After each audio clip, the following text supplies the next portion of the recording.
Okay, hi, I'm Max Evans, and my painting is Liberty Leading the People, July 28th, 1830, by Ferdinand Eugene Victor Delacroix. Unfortunately, I could not get my computer to cooperate with the PowerPoint presentation to manage to record it. Too much glare and whatever due to my limited resources. It's just going to have to be watched separately. Unfortunately, I really don't have much choice in the matter. But anyway, Liberty Leading the People. Liberty Leading the People is an oil on canvas. It's 10.5 feet wide by 8.5 feet high. It was painted in 1830 between October and December of 1830, not too long after the actual incident occurred that inspired this painting. This is a representational painting of the July Revolution of 1830 in Paris, France, which was incited by the decree of Charles X of France, suspending the Constitution and dissolving the government. According to Monroe Price, who was the source of that information. Ferdinand Victor Eugene Delacroix was born April 26, 1798 and died on August 13th of 1863. He was one of the most influential painters of his time. His work profoundly influenced most influential painters from the Impressionist era as well, and he even had an effect on the Symbolist movement due to his pursuit of exotic things later on in his life. He was probably the son of Maurice de Talleyrand, a family friend, as Eugene's father, Charles Delacroix, had his testicles removed in a 28-pound tumor almost 9 months prior to Eugene's birth. And Eugene was said to have resembled Talleyrand in both appearance and demeanor quite a bit. Talleyrand, who was the French Minister of Foreign Affairs, protected Delacroix all through his career as an artist. As a result, Delacroix wound up being fairly well-to-do and had favor in the palace of Charles X, as well as his brother Louis Philip, who succeeded him after the July Revolution, according to Eugene Delacroix, The Complete Works.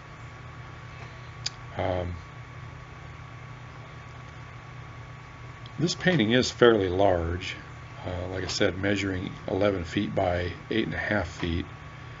The scene is that of the battle line at a barricade in one of the streets in Paris.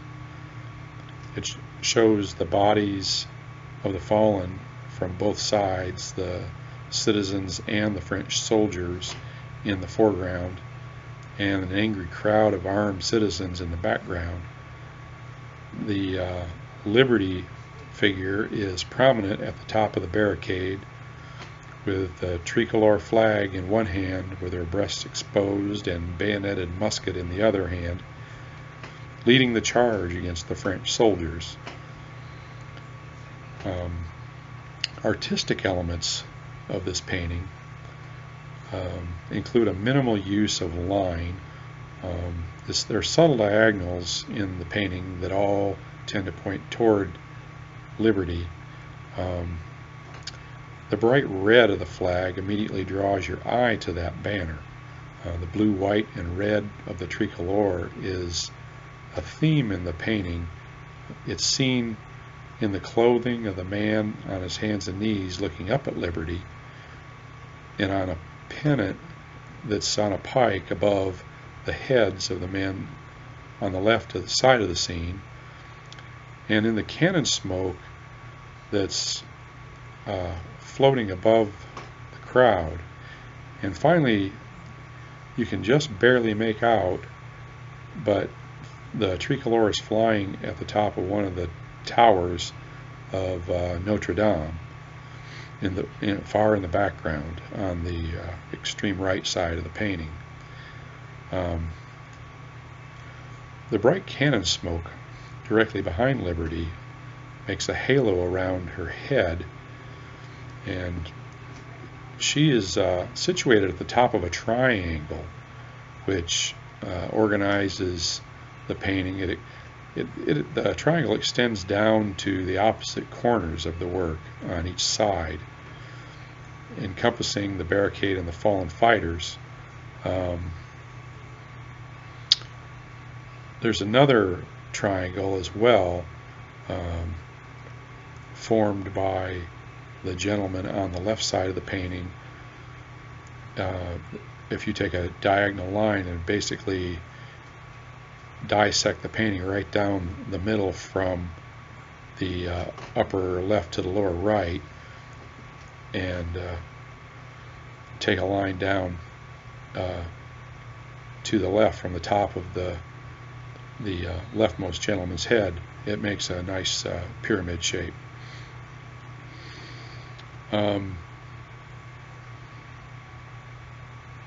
Delacroix used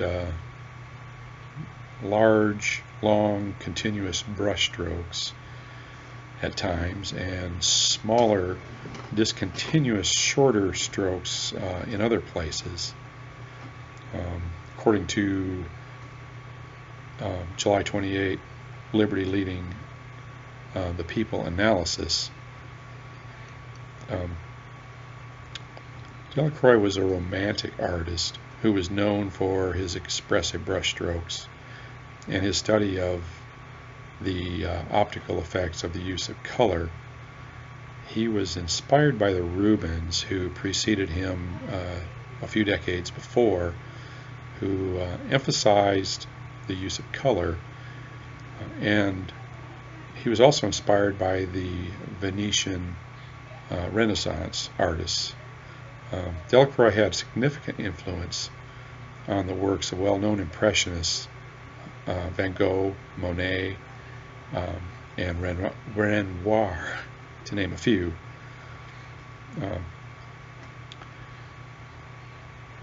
He paid very close attention to detail.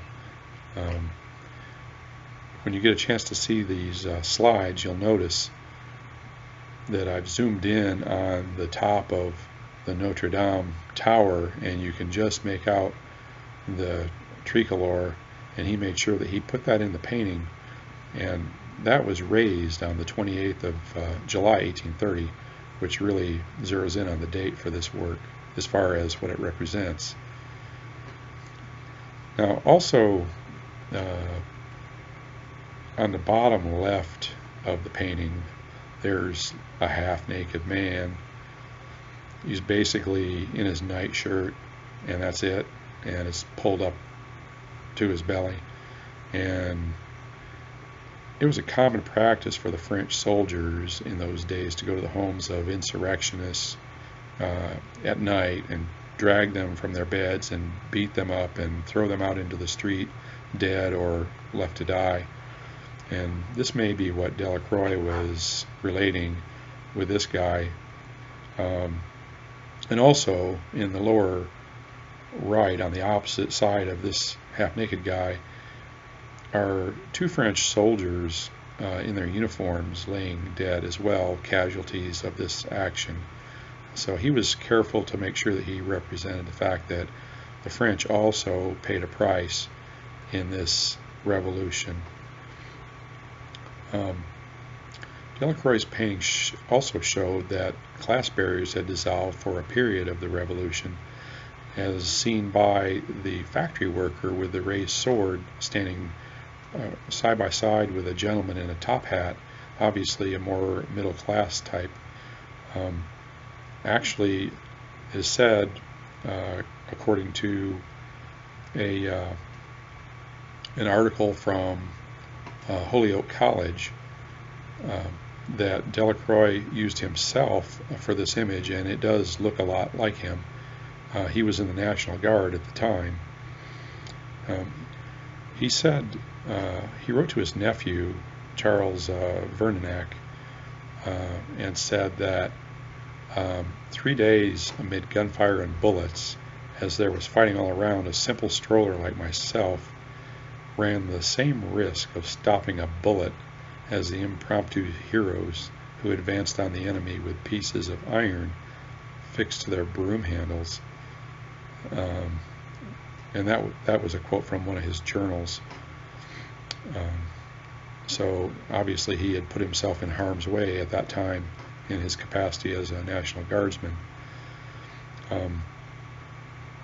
This painting was displayed at the Salon of 1831 after it was painted, and it received a fair amount of criticism.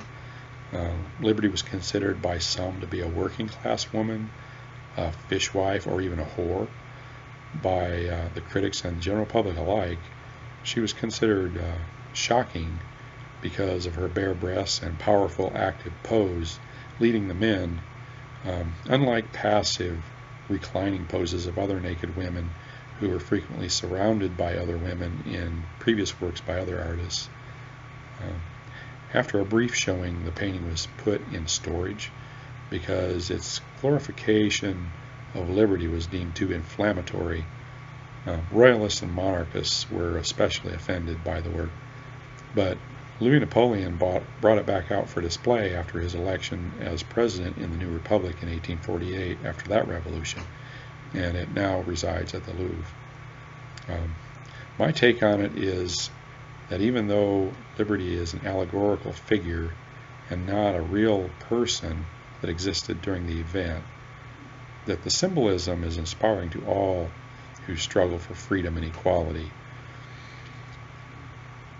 and that the painting is, even though it's specific to a date in French history, Liberty appears as if she could march right out of the picture into the presence of the viewer and lead them in their own personal social struggle. She's timeless and relevant to the injustice and inequality suffered by minorities, women, the LGBTQ, and displaced peoples everywhere. She's a symbol of hope and future victory for those engaged in social struggles in our time. Yet, as the painting clearly shows, these victories do not come without cost. In some cases, lives are lost, and in other cases, it means physical, verbal, or emotional abuse. But the symbol of liberty gives courage to those who need it to press forward in spite of the possible costs for the ultimate prize of freedom. Thank you very much.